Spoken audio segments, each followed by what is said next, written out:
What's up, guys? I'm Nobody Special. And have you ever read something that made you just want to go Michael Bolton on a printer? Well, today I had a moment like that. You see, it seems some of our central bank types have gone from denying inflation to saying inflation is only going to be temporary. And now that it's here, staring us all in the face, they're saying inflation is here. Yay, you're welcome. You ready? Hit it.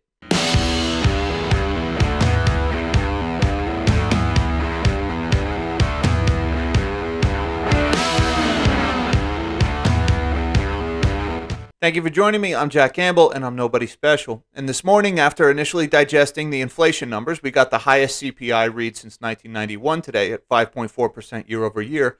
I started doing a little bit more research into the inflation story, and I came across an article that really just took the wind out of me.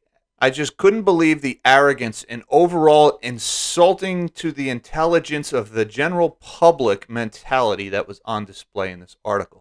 Now, before we get too far into this, guys, I have to do this. Could you please smash that big, beautiful like button, subscribe to my channel, hit that notification bell. It really helps me out. It helps me to keep this channel growing. I'd be forever in your debt.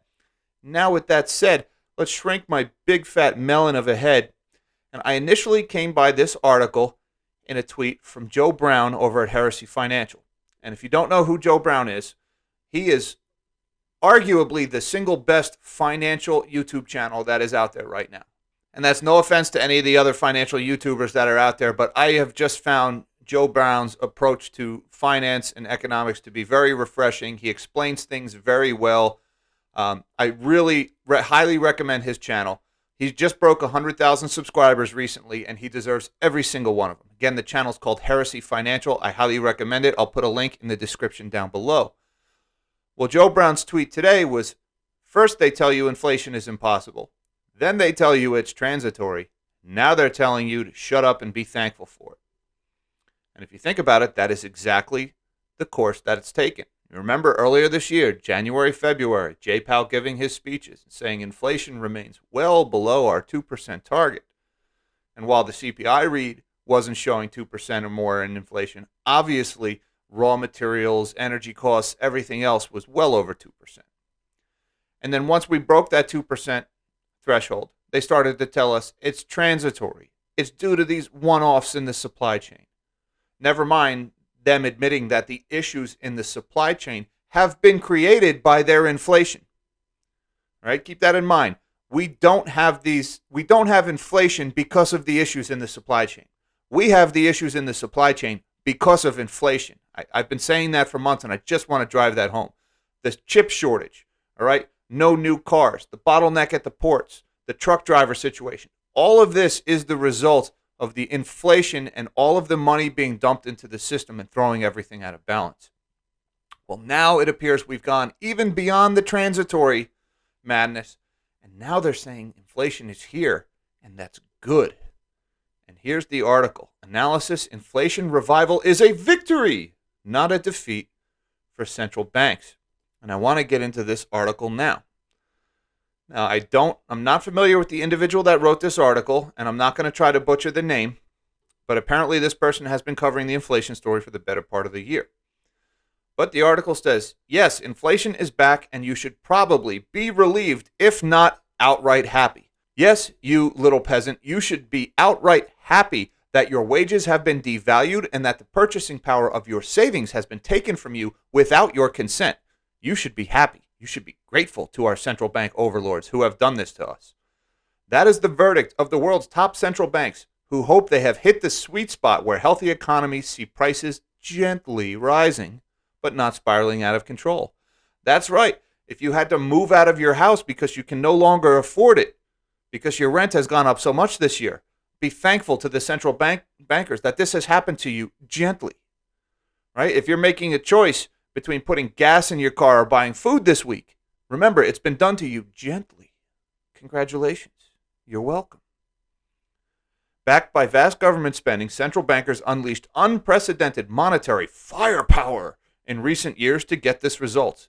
Don't you love how they're making it sound like they're just so tough? Monetary firepower, right? They don't say we've repeated the same stupid mistake that elitist central governments have made throughout history, causing the fall of empires repeatedly over and over and over again. We've done that same stupid thing, printed money to solve our problems. No, they unleashed unprecedented monetary firepower. Oh my goodness, they're so powerful. Indeed, anything less would suggest the biggest experiment in central banking in the modern era had failed. And you know what? History will show that this experiment, and it's not an experiment because it's been done before, we know what the result was. So it's just repetition of an easily proven economic phenomenon. It will fail. It's going to fail grotesquely, and it's going to be awful. And we're seeing the early innings of that failure. The supply chain is breaking down. There are shortages of labor, parts, and now energy. Everything is breaking down. The ports are clogged up. New problems are springing up on a daily basis. So to say, I don't know how we can say that this experiment has succeeded. Who in their right minds could look at the state of things and say this experiment has succeeded? All they did was delay the pain that the pandemic was bound to cause. They just delayed it, and they made it worse. Because the pandemic was a debt reckoning that was long overdue. We had a mountain of debt in this country that was caused by decades of low interest rates that caused reckless borrowing and malinvestment. And that malinvestment was going to bankrupt the institutions that made those loans. And we all knew that that was coming to a head. And really, that was what was showing with the repo crisis in September of 2019, when the repo market spiked over 10%. That was the first indicators that big debt bubble was about to pop. So in a lot of ways, the pandemic came along at just the right time and gave them the excuse they needed to dump all that money in the system to delay that debt bubble from popping. Well, now that debt bubble is bigger. It's still out there. It's inflated further by trillions. And we have the threat of hyperinflation to go along with it. Wonderful. We've traded one horrible problem for two that are worse. For the other advanced economies, a rise in price pressures puts the elusive goal of unwinding ultra-easy policy within sight and at last raises the prospect that central banks, thrust into prominence during the global financial crisis, could finally step back.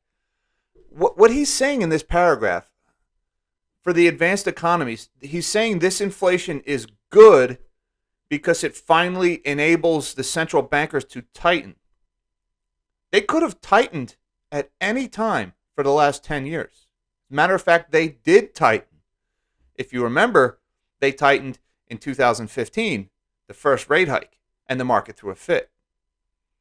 And then they tightened again in 2018, right up until December of 2018, and the market threw a fit and crashed 1,000 points in one day, December 23rd. And then they could have kept tightening. It was obvious that the pain was going to come, that the market did not like the tightening because there was bad debt that needed to be digested, right? That you cannot legislate away or monetary policy away bad investments. Bad investments happen naturally. They need to be allowed to die so good investments can take their place. Well, through monetary policy, easy interest rates, and cheap money, they've allowed this bubble to get bigger and bigger. And when they tried to tighten, the bubble was threatening to pop, and the central bank chickened out. And they lowered interest rates after December of 2018. And then not only did they lower interest rates after December of 2018, but then in September of 2019, a few months later, the market was saying, oh my God, we need money, we need money, we need money with the repo crisis. And so the central bank loosened even further when they started their new not QE. And they started printing money in September 17th, 2019. And then COVID hit, and they just went off the deep end. Rates to zero, more money printing than we've ever seen. So what this paragraph is saying, for the advanced economies, a rise in price pressures puts the elusive goal of unwinding ultra-easy policy within sight. They could have unwound that ultra-easy policy at any point in the 2010s. At any point in the last decade, they could have done it. It would have been painful, okay? But this article is suggesting now that inflation is here, it's not going to be painful. It's going to be twice as painful now, because now we've got stagflation. Now we're going to have this big market bust, and these companies are going to go out of business, and they're going to lay off their employees. At the same time, prices are going to be rising. People are going to lose their work, and their life is going to get more expensive at the same time. And this article is talking about this like it's a good thing. Can you tell I'm getting a little upset here? Do I need to calm down? Is this a lighten up Francis kind of moment? Anyway. The current inflation rise is not without risk, of course, but comparisons with 1970s-style stagflation, a period of high inflation and unemployment combined with little to no growth, appear unfounded. That paragraph is just flat out wrong. All right? Inflation is almost as high as it was in the 70s now. I mean, we're getting there. We're in the early 70s already as far as inflation rates goes. And I don't know if you've been following the news, but week after week, day after day, there's another case of companies lowering earnings outlooks, of banks and central banks and the IMF lowering growth forecasts, and forget the prospect of a Chinese debt bubble bursting or the Chinese housing market collapsing. Are you kidding me? For this guy to say that there's the risk of 70s stagflation appear unfounded, this article is not going to age well, folks. This is not going to age well. Now, these next two paragraphs, again, more moments like this. On first look, current inflation rates do indeed look troubling, you think? Price growth is already over 5% in the United States and could soon hit 4% in the Eurozone, well above policy targets and at levels not seen in well over a decade. You better bet the Eurozone is going to see more than 4% inflation. With what their energy prices are doing, oh my. But hard evidence has yet to challenge the narrative of many policymakers that this is mostly a temporary surge caused by the economy's bumpy post-pandemic reopening. They're saying hard evidence is yet to challenge the transitory talking point. Well, wait, how are you going to say that? You've been saying it's temporary for 8 months. How are you saying that there's no evidence to challenge the temporary talking point when you've been saying temporary for 8 months? Why don't you define temporary? Why don't you just come out and say what you think temporary means rather than just continuously changing your definition of temporary? And I remember the market was shocked by the admission that Jerome Powell came out and said, well, when we say transitory, we mean prices are going to go up and stay up, but stop going up. That's what I mean when I say transitory. I was shocked that he even admitted to that, because the whole implication of the transitory talking point was as if to suggest prices may come back down when they're done. They finally admitted that was bogus. But this guy's sitting here saying that there's no evidence that these price pressures aren't going to be temporary. What do you need? What do you need for evidence? What more do you need? Because the rate of inflation is picking up steam. The issues in the supply chain are becoming more numerous. They're popping up faster than they're going away. So what more do you need to prove that this isn't temporary? Again, this article really made my blood boil so much that I just had to make this video. And I thank you for watching me rant. Okay, now just in case up until this point you have not been totally put off by the elitist looking down their nose and total tone deafness of this article, allow me to read further. The current inflationary spike can be compared to a sneeze. The economy's reaction to dust being kicked up in the wake of the pandemic and the ensuing recovery, European Central Bank board member Isabel Schnabel said. The current inflationary spike can be compared to a sneeze. Gesundheit. Bless you. Bless you. Really. People losing their homes because they've been priced out of the housing market. People's life savings losing its value. A sneeze. So if inflation after the sneeze settles at higher levels, central banks should be happy, given they spent most of the past decade trying to raise, not cut, inflation. Why should they be happy about that? Let me pause here for a second, folks. And I have to say, where is it written? Where is it said that we must have inflation? Where does this 2% target come from? Why do we need our currency to always go down in value? Why does the price of stuff always have to go up? I don't get that. Why is deflation looked at like this economic boogeyman? Why is it so bad that somebody who's saving money in a bank or under their mattress, wherever, that they actually be rewarded with the value of that savings going up over time? The very fact that the money would be going up in value over time would just drive better investment.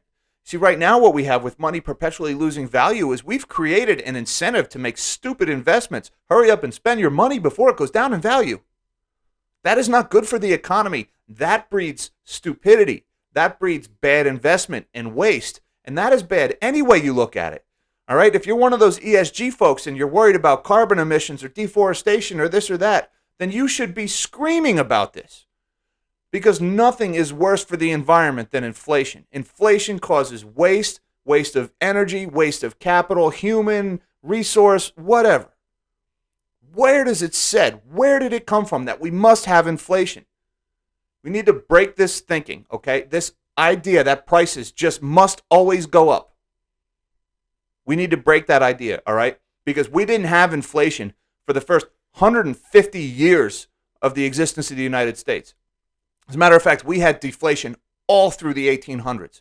And the whole Industrial Revolution and all the innovation and all the great investments that came out of the 1800s all happened in the face of deflation. And the quality of life increased tremendously during that century. It wasn't until all the bankers got together in 1913 or 1911, whatever it was, I forget, and created the Federal Reserve. That's when inflation became policy almost dictated by the bankers. Why? Because that benefited them, the asset owners, the debt holders. Deflation benefited them. That's why we have this mandatory inflation. It's a way to constantly steal quality of life from the average person and to focus it at the top. All of this headbanging back and forth, right and left, about tax policy and the rich and that and this and that. Get rid of the inflation and all of that argument goes away. I'm telling you, you fix the money in so many of these problems that we bicker back and forth over. Just go away. Okay, off of my soapbox. Let's get back to this nonsense of an article. A sneeze. On and off record conversations with over half a dozen central bankers point to relief that price pressures are finally building and policy normalization, a taboo subject for years, is back on the agenda. If inflation doesn't rise now, it never will, one policymaker who asked not to be named said. These are the perfect conditions. This is what we worked for. So remember that, folks. When your life is getting harder, when your cost of living is going up faster than your salary, all right, remember, they did this on purpose. Okay? This is no accident. This is not a pandemic. This is not bad tax policy or anything else. This was done to us on purpose. Okay, now moving on. We're getting to the really good stuff here. Not the 1970s. Stagflation appears unlikely given the underlying factors guiding inflation. Wage rises, a precondition of inflation, remain anemic in Europe and are holding below the inflation rate in the United States. There is no evidence that companies are planning to fully compensate workers for one-off price increases. And this is a rare look, a rare moment of honesty from central bankers. This paragraph blew me away. I couldn't believe somebody actually wrote this. I think this was an accident that this made it through the editing process. Because the central bankers should have been like, what? You're not allowed to say that out loud. Then they're going to realize what we're doing to them. Look at what he said here. Wage rises, a precondition of inflation, remain anemic in Europe and are holding below the inflation rate in the United States. So what they're saying is the cost of living is going up faster than your salary, which means your life is getting worse. Your life is getting harder. And they're writing this in a context that it's a good thing. This is a rare moment of honesty, folks. We rarely get this little peek into the psyche of a central banker. But what this article is saying is your life is getting harder, and that is what they want. They want your life to get harder. They want your value, your savings to go down. There's no evidence that companies are planning to fully compensate workers for one-off price increases. And that's true. And you know what? We wonder why there's 10.5 million job openings in the United States. Why nobody wants to take those jobs. I wonder. Maybe people don't want to take those jobs because they know it's not worth their time. Because it's too expensive to send their kids to childcare and work that job. And that they actually save money by staying home with the kids. Reading on, Labor unions have lost considerable power over the years, and wages are now just one component of their demands, with leisure time, job security also on the list. So they're unlikely to wield bargaining power that pushed wage growth and inflation into double digits in the 1970s. I somewhat agree with this paragraph in that they're saying labor unions don't have the sway they once did. That is true. However, the fact that millions of people, 4 million people quit their jobs last month? You telling me that's not going to have an impact on the labor market? Maybe it's not the unions that are forcing work stoppages or hurting the economy by demanding higher wages, but you better bet 4 million people voting their wallets, refusing to sell their time for the wages being offered and quitting their jobs. You better bet that is going to have the same impact on wages that labor unions had in the 1970s. Oh yeah, you better bank on that. Wages will continue rising. And we saw that in the CPI numbers today. Wages are beginning to rise. Still not keeping pace with inflation, though. And that is when wages don't keep up with inflation, that is your life getting harder. And that's the big problem with everything that's happened in this country since 1971 when we went off the gold standard. The impact of skyrocketing energy prices is also likely to be more modest than in the past. Energy's share in overall expenditure has dropped over recent decades, and the world has years of experiencing managing life with oil prices above $80 a barrel. Yes, the world does have experience managing life with oil prices above $80 a barrel. Of course, inflation was pretty high when oil was above $80 a barrel. People's lives were pretty hard when oil was that expensive. And who says $80 a barrel is the ceiling? Because the last I checked, oil broke above $80 a barrel, and it's still wanting to go higher. We may be at $100 a barrel in very short order. And who knows, if things continue to get worse, if there's no new capital investment in the oil and gas space, if we don't allow any new exploration and production, if we allow the existing infrastructure to keep deteriorating, we could be looking at $200 oil, $300 oil. Who knows? So, careful what you wish for here. Economies have become much less dependent on energy, both in terms of private consumption and in industrial production. That's not true. We're more dependent on energy than ever before.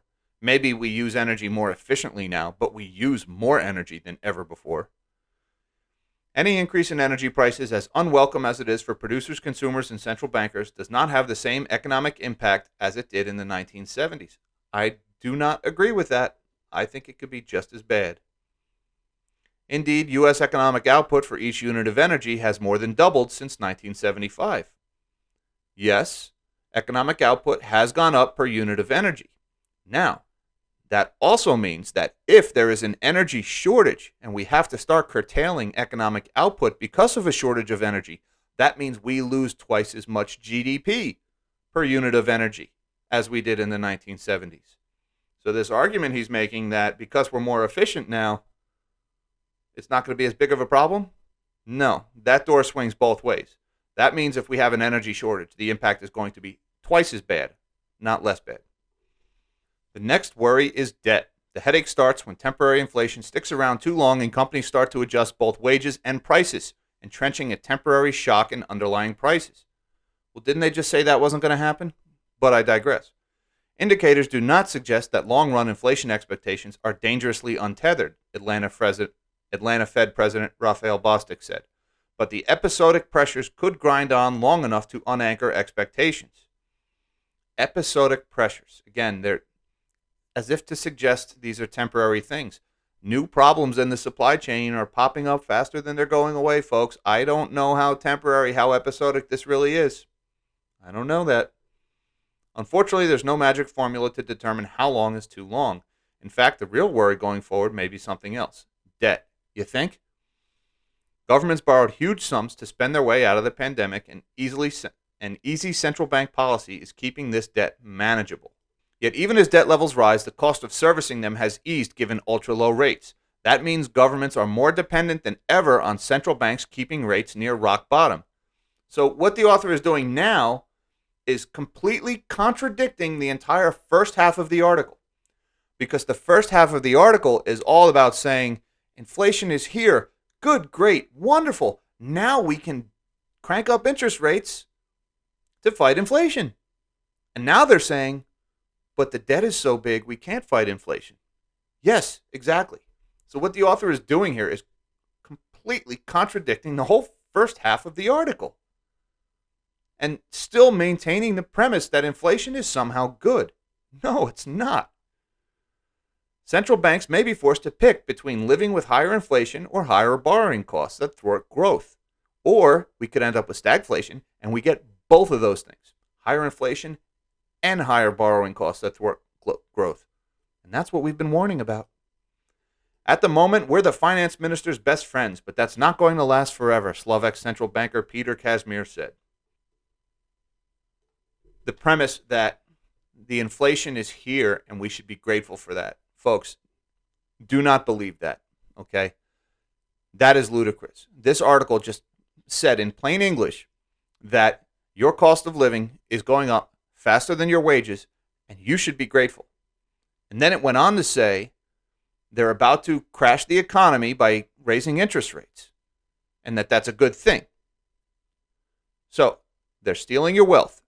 They're devaluing your labor. And then they're going to crash your economy. And they're saying, you're welcome. A rare look into the mind of a central banker, folks.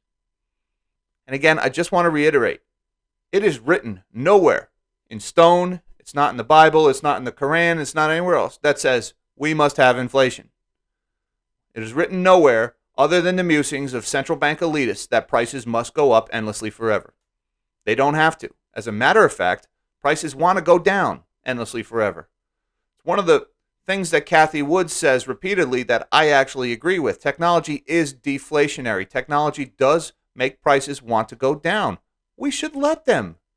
All right? Prices, when technology makes prices go down, that is our lives getting easier. Why must we make our lives harder to offset that benefit? Why not let people enjoy the benefits of an easier life provided by technology through deflation? Case in point, when we went from hunter-gatherers to farmers to an industrialized society, you no longer had to spend your entire day fighting for survival just to eat. Now there's time for leisure, there's time for music and art, and whole new industries popped up, and the concept of vacations and time off was born, where if you didn't work today, you don't die. Technology is deflationary, and that's good. And we need to stop with this idea that inflation is for our own benefit. It is a lie. And there was a couple of moments in that article where they actually were honest with us for a change, that they do this on purpose. They make our lives harder on purpose, and that we should be grateful for it. Anyways, folks, that's all I got for you. I appreciate you putting up with me in your rant. I hope I wasn't too negative and too angry for you. Maybe we'll try to make things a little more positive in future videos. Please, if you could, don't forget that big, beautiful like button, subscribe to my channel, hit that notification bell. Folks, in the meantime, live small and dream big.